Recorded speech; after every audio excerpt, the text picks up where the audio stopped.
우리 예수님이 오시기 6개월 전에 세례 요한이 이 땅에 나와서 구약에 있는 말라기 선지자의 바톤을 받아서 마지막 선지자로서 그가 외쳤던 메시지가 무엇인지 기억나십니까? 회개하라. 하나님의 나라가 이미 와 있느니라. 그러면 우리 예수님께서 만 30점 되어서 공적인 사역을 시작하실 때 예수님이 제일 처음으로 하신 말씀이 무엇입니까? 놀랍게도 세례요한과 똑같이 회개하라. 하나님의 나라가 이미 이 땅에 와 있느니라. 예수님께서 12제자들을 둘씩 짝을 지어서 복음을 전하러 내보내실 때에 무엇을 전하라고 했습니까? 회개하라 이 표현은 구체적으로 안 나와 있지만 하나님의 나라가 이미 와 있느니라 이것을 외치라고 했습니다. 이제 우리가 초대교회의 이야기를 다루고 있는 사도행전을 보면 우리 사도행전 1장 3절과 28장 31절 이 사도행전 전체 이야기가 뭐냐? 하나님의 나라의 일에 대해서 말한다. 그래서 우리 신약에서는 이 하나님의 나라라고 하는 이 단어가 굉장히 익숙하고 잘 알려져 있습니다. 그런데 이 나라라고 하는 단어는 사실 우리나라 말로 조금 논란이 될 수가 있습니다. 이 나라라고 하는 단어는 어떤 형태의 나라인가에 대해서 명확하게 말하고 있지 않기 때문입니다. 우리 성경이 말하는 이 나라는 왕국을 말합니다. 왕이 있음으로 만들어지는 나라가 왕국입니다. 이것은 모든 언어들이 이것을 보여주는데 왕이 있으면 바로 왕국이 됩니다. 이건 어디까지나 나라가 왕이 있어야만 나라가 된다는 사실을 강조하는 것입니다. 동시에 우리가 영어도 보면은 왕이 있어야만 되는 나라가 왕국입니다. 예. 그리고 또 우리가 이거를 이제 구약과 신약의 언어로 보면은 우리가 아비멜렉, 멜렉이란 말은 이게 왕인데 이 왕위에서 뭐가 나오느냐 하면은 왕국이 만들어집니다. 말쿠트 해서 이게 왕국이 됩니다. 또 헬라어도 마찬가지입니다. 바시레우스에서 바시레이아가 되어집니다. 또 우리 라틴어에도 마찬가지죠. 이게 왕은 렉스인데 렉스. 이는 본래 의원상은 다 같은 겁니다. 여기서 레그눔 왕국이 만들어집니다. 그래서 우리가 너무 하나님 나라라는 말에 익숙해져 있기 때문에 좀 그렇긴 합니다만은 근본 우리 모세 오경의 강의를 통해서는 우리가 의도적으로 본래의 그 원어의 뜻을 살려서 하나님의 왕국이라고 이렇게 이야기해 되겠습니다. 우리 신약 성경에 이 하나님의 왕국이란 단어가 약 67번 나오는데 그때는 늘 우리가 기억하기를 하나님이 왕이시고 하나님이 통치하시는 나라를 말하고 거기에 있는 모든 시민들은 하나님과 언약 관계에 있는 하나님으로부터 은혜를 받고 구원을 받은 자들을 가리킨다. 이것을 우리가 전제해야 되는 것입니다. 또 마태복음에 나타나는 독특한 표현이 있죠. 그게 바로 천국입니다. 32번 나오는데 이 천국이라는 단어도 사실은 하늘 왕국이죠. 하늘 왕국을 우리가 한자로 표기하면 천국이 됩니다. 그러므로 먼저 우리가 오늘 이 모세오경의 전체 주제가 되는 하나님의 은혜 왕국을 생각하려고 할 때 이 왕국이라는 단어가 익숙하지 않기 때문에 조금 처음 들을 때는 생소하지만은 그러나 이 본래의 의미 하나님이 왕이시다. 우리는 그 하나님의 보호를 받는 백성이다. 그런 하나님의 왕국이다. 이렇게 강조하기 위해서는 우리가 할 수 없이 이 단어를 써야 되겠다. 양해를 하시고 그렇게 따라와 주시면 좋겠습니다.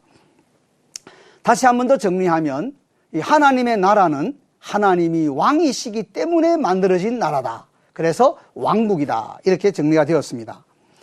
로마서 5장 12절부터 그 21절까지 내용이 참 이 점을 잘 보여주는 본문입니다. 핵심이 무엇입니까? 왜 인간이 죄를 짓고 왜 인간이 죄의 값으로 죽는가 하는 이 아주 기본적인 질문에 대해서 한 사람으로 말미암아 죄가 세상에 들어오고 죄로 말미암아 사망이 세상에 들어왔다.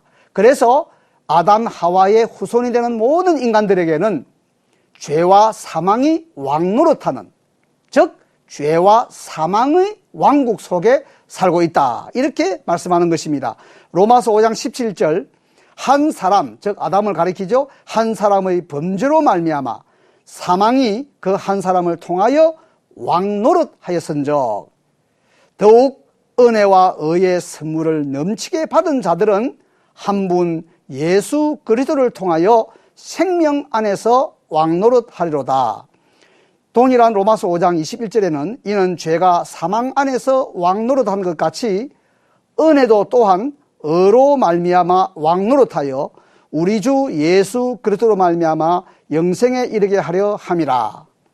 이 은혜 왕국이라고 하는 이 용어는 바로 방금 읽은 로마서 5장 17절과 21절의 왕노릇이라는 단어가 바로 이 왕이 통치하는 곳, 즉 왕국을 말하고, 이 우리가 거하는 이 왕국은, 하나님의 왕국은 바로 은혜의 왕국이라는 사실을 강조하고 있는 것입니다. 이 사실은 우리에게 성경 전체가 하나의 대하 드라마로서 어떻게 구성되어 있는가 하는 것을 기억나게 만듭니다. 창세기 1장부터 2장까지를 읽어보시면 하나님께서 우주와 인간을 창조하신 보시기에 아름답고 선한 창조의 이야기를 다루고 있습니다. 이것은 하나님의 은혜로운, 하나님의 의로운, 하나님의 절대 거룩한 왕국의 모습을 보여줍니다. 창세기 3장을 보면 죄의 기원이 다루어지고 죽음의 결과를 보여주고 있는데, 바로 하나님께서 명령하신 선과 악을 아는 과일은 절대 먹지 말고 생명 과일을 중심한 모든 생명을 얻게 하는 과일을 먹으라고 하는 창세기 2장 16절 17절의 이 말씀을 순종하지 않고 아담과 하와가 불순종함으로 결국 죽음이 들어오게 되고 죄인이 되어진 사실들을 3장이 보여줍니다. 사실 이 죽음은 우리 창세기 3장을 보면 이거 먹으면 반드시 죽는다고 했는데 육체적으로 살아 있었습니다. 그러므로 우리 인간이 경험한 죽음의 순서는 먼저 하나님과의 관계가 끊어지는 영적인 죽음과, 이것은 지금도 예수님을 믿지 않는 사람들의 영적 상태가 허물과 죄로 죽어 있다고 말하는 에베소 2장 1절의 말씀처럼 바로 예수님 밖에 사는 사람들은 하나님이 보시기에는 영적으로 죽은 자와 같습니다. 자, 그 상태에서 이제 너는 흙이니 흙으로 돌아갈지어다. 그래서 육체가 죽는 일이 생기고, 히브리서 9장 27절이 말한 것처럼 한 번 죽는 것은 정한 것이고 그 후에는 심판이 있으리니 예수님 밖에서 죽는다면 영원한 죽음, 즉 지옥 형벌 속에 고통당하며 영원히 살게 되는, 우리 인간에게는 삼중적인 죽음이 있다는 사실을 인식하게 되는 것입니다. 영적 죽음이 육신의 죽음을 가져오고, 이 육신의 죽음은 결국 영원한 죽음을 가져온다는 것이죠. 그리고 인간이 태어나서 사는 동안에 짓는 죄는 분석을 해보면 우리가 흔히 말하기를 자범죄, 즉 내가 스스로 죄를 짓는 일 이전에 원죄라고 하는, 조상으로부터 우리가 피만 유전받고 그 조상의 습관과 기질만 유전받는 것이 아니라 죄성까지도 우리가 유전받기 때문에 우리는 모친이 죄 중에 우리를 출생했다고 하는 고백을 갖게 되는 것입니다. 그래서 이 죄도 결국은 원죄 또는 우리가 죄를 향해 굽어지는 성품이기 때문에, 식물이 태양을 향해서 굽어지는 성품을 우리가 해굽성이라고 한다면, 제가 말을 만들어 볼 때 인간은 죄를 향해서 굽어지는 성품이 있다, 죄굽성이다. 그래서 우리는 죄굽성을 가지고 태어나서 실제로 하라 그러면 하지 않고 하지 말라 그러면 하게 되는 죄를 실제 짓게 되고, 이 죄는 또한 습관을 놓아서 썩어져 가게 하는 죄악의 습관을 우리가 갖게 하고, 내가 사는 이 세상은 패역하고 음란한 세상 속에 살기 때문에 이 더러운 세상에서 자주 죄에 우리가 오염되는 이 죄굽성과 죄 행위와 죄 습관과 또 죄 오염이라고 하는 이 사중적인 죄 문제를 우리 인간이 안고 이렇게 죄와 사망이 우리 위에 왕노릇하고 있다 하는 것입니다. 이것이 바로 창세기 3장서부터 요한계시록 20장까지의 1185장에 걸쳐 있는 긴 이야기입니다. 인간은 하나님이 붙들어주지 아니하시면, 하나님이 건져주지 아니하시면 그대로 불의를 행하고 그대로 더러운 존재라는 사실을 우리의 신앙생활 속에서도 인식하게 되는 것입니다. 요한계시록 22장 11절에 그 말씀을 합니다.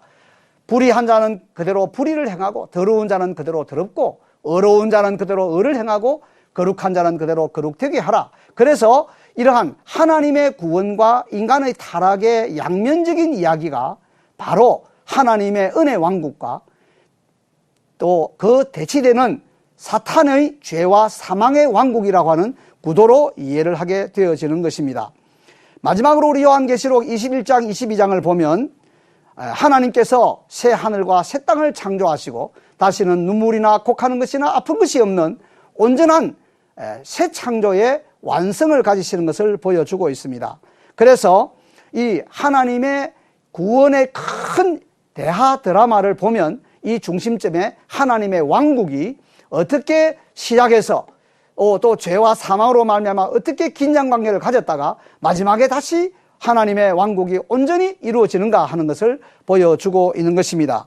우리는 사실 창세기 1장 2장을 읽을 때에 이 내용 안에는 우리 인간이 지음받기 이전의 이야기를, 우주 창조 이야기를 하고 있고 죄가 세상에 들어오기 전의 이야기를 하고 있지만, 그러나 이 창세기 1장 2장의 우주와 인간 창조의 이야기가 사실은 죽기 직전의 모세가 모압 평지에서 이스라엘 백성들에게 우리가 섬기는 언약의 여호와 하나님은 사실상 우주와 인생을 만드신 만유의 하나님이시고 유일하신 살아계신 하나님이라는 점을 연결시키기 위해서 창세기 1장 2장이 기록되었기 때문에 이 기록되어진 상황에서 볼 때는 여전히 창세기 1장 2장의 내용도 하나님의 은혜 왕국이라고 하는 점에서 이해가 되어지고 읽어야 되는 것입니다. 오직 복음, 오직 믿음, CTS